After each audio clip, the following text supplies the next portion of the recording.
કોંગ્રેસ પક્ષ માટે એવું કહેવાયું છે કે જ્યારે ગાંધીજીનું નિધન થયું ત્યારે ગાંધીજી એ પહેલાં એવું કહીને ગયા હતા કે મારા અવસાન પછી કોંગ્રેસનું વિસર્જન કરી દેજો, પરંતુ એવું થયું નહીં. આજે વાત છે ભાવનગર જિલ્લાની મહુવા નગરપાલિકાની. મહુવા નગરપાલિકાનું વિસર્જન કરી દેવામાં આવ્યું છે. એ નગરપાલિકા સુપરસીડ થઈ છે. આવું શું કામ થયું તેના વિશેની આજની વાત છે. આમ તો મહુવા એટલે નાળિયેરીઓનો વિસ્તાર, જમાદાર કેરીનો વિસ્તાર, અને દરિયાકાંઠે આવેલું મહુવા શહેર એ સૌરાષ્ટ્રનું મિની કાશ્મીર કહેવામાં આવે છે.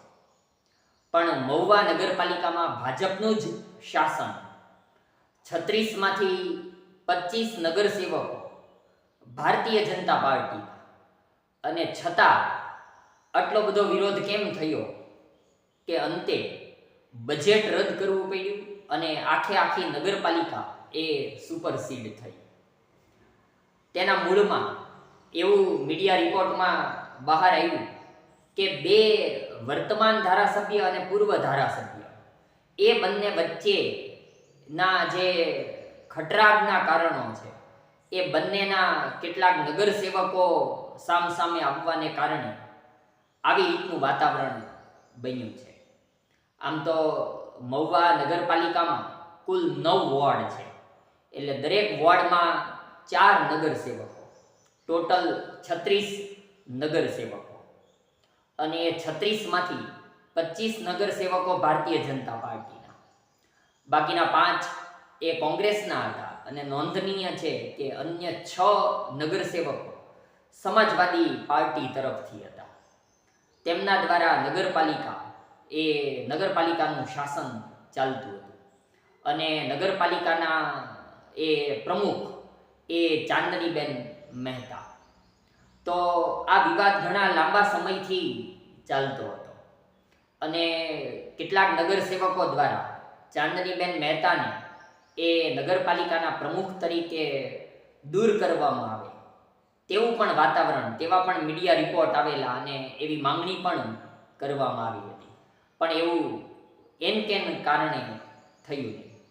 છેવટે હાલના વર્ષે બજેટની સિઝન હોય, બધાયના બજેટ રજૂ થતા હોય, એમાં મહુવા નગરપાલિકાનું બજેટ રજૂ થયું. તો એ બજેટ એ મહુવાના જ ભારતીય જનતા પાર્ટીના જ નગરસેવકો દ્વારા એ વિરોધ કરવામાં આવ્યો અને બજેટને મંજૂર કરવામાં આવ્યું નહીં. તેનો રિપોર્ટ શહેરી વિકાસ મંત્રાલય સુધી, ગુજરાત સરકાર સુધી પહોંચ્યો, અને તેમને ફરીવાર એવી સૂચના આપવામાં આવી કે તમે કોઈ પણ પ્રકારે બજેટને મંજૂર કરો, કારણ કે બજેટ મંજૂર થાય એ જરૂરી વાત હશે. અને તેના માટે સાધારણ સભા પણ બોલાવવાનો નિર્ણય કરવામાં આવ્યો. પણ છતાં એ 25 નગરસેવકોમાંથી ભારતીય જનતા પાર્ટીના, તેમાંથી 19 નગરસેવકોએ એ વિરોધ જાળવી રાખ્યો, અને બજેટ છેક સુધી મંજૂર કરવામાં આવ્યું નહીં. છેવટે ગુજરાત સરકાર દ્વારા ના છૂટકે નિર્ણય લેવામાં આવ્યો, અને અત્યારે એ તાજેતરમાં મહુવા નગરપાલિકાને સુપરસીડ કરવામાં આવી છે, એટલે કે નગરપાલિકા એ વિસર્જિત થઈ છે.